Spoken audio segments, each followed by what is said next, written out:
আজ থেকে হাজার হাজার বছর আগের কথা।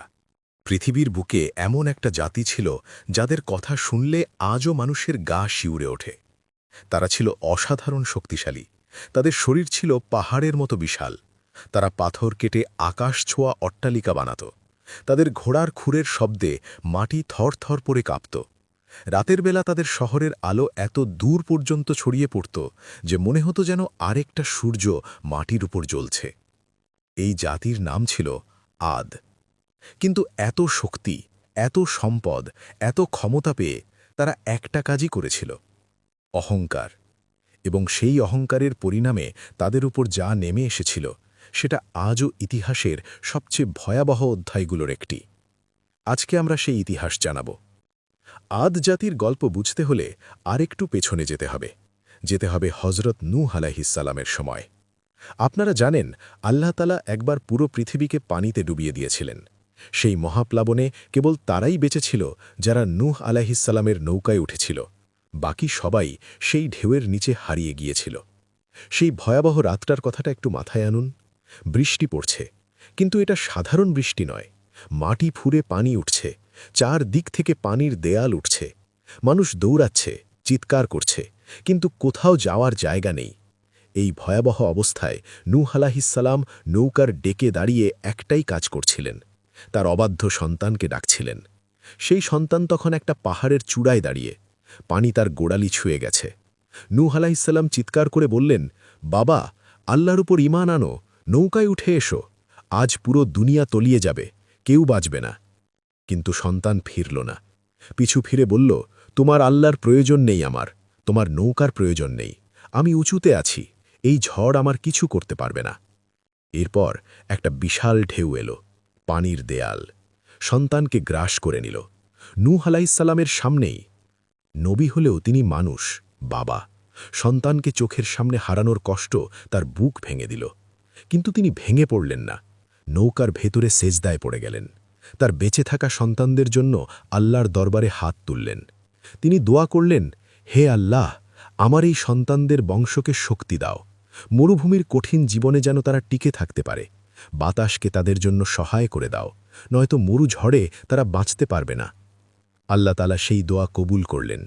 নূহের ছোট পুত্র শামের বংশধররা পৃথিবীতে এলো, এবং আল্লাহর রহমতে তারা হয়ে উঠল অসাধারণ শক্তিশালী। তাদের শরীর হল পাহাড়ের মতো মজবুত। মরুভূমির ঝড় তাদের ছুঁতে পারত না। বাতাস ছিল যেন তাদের পথের সঙ্গী। কিন্তু এখানেই একটা গুরুত্বপূর্ণ কথা আছে। এই শক্তি, এই সামর্থ্য, এটা এসেছিল একজন নবীর দোয়ার বরকতে, আল্লাহর রহমতে। এটা তাদের নিজেদের অর্জন ছিল না, এটা ছিল উপহার। কিন্তু প্রজন্মের পর প্রজন্ম পেরিয়ে যাওয়ার পর এই কথাটাই তারা ভুলে গেল। বর্তমান ইয়েমেন আর ওমানের মধ্যবর্তী যে এলাকাটা, যেটাকে বলা হয় আহকাফ, সেখানে তারা গড়ে তুলল তাদের সভ্যতা, গড়ে তুলল শহর ইরাম।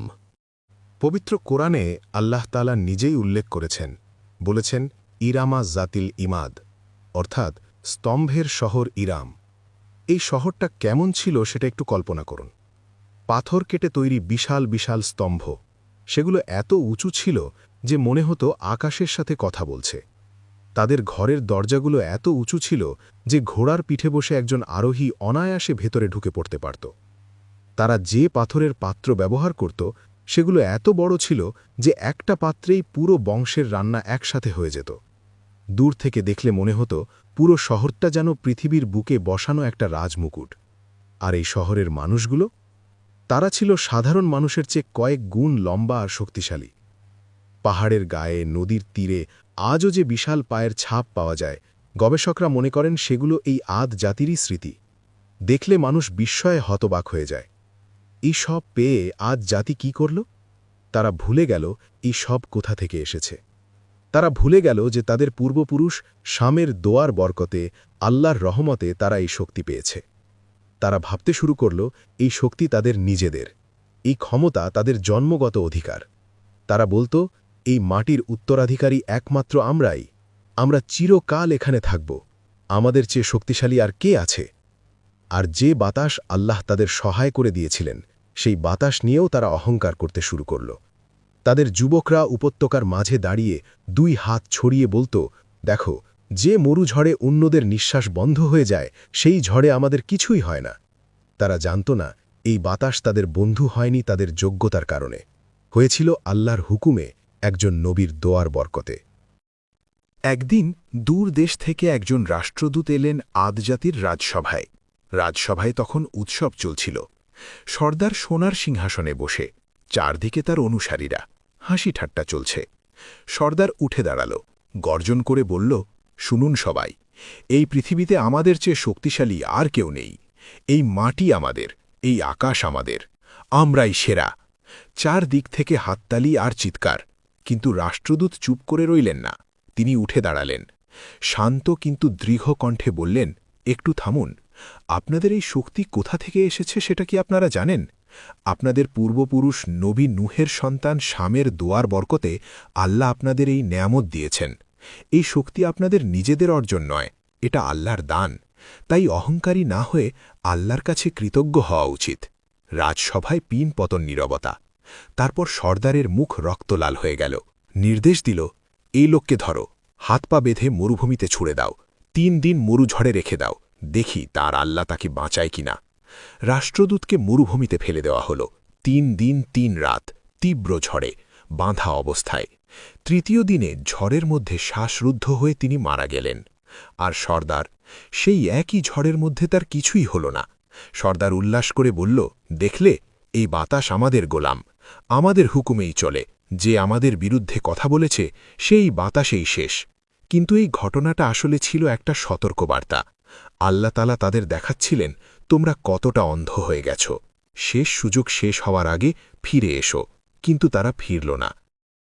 হুদ আলাইহিসসালাম আসার আগে আদ জাতির প্রতিদিনের জীবনটা একটু বোঝা দরকার।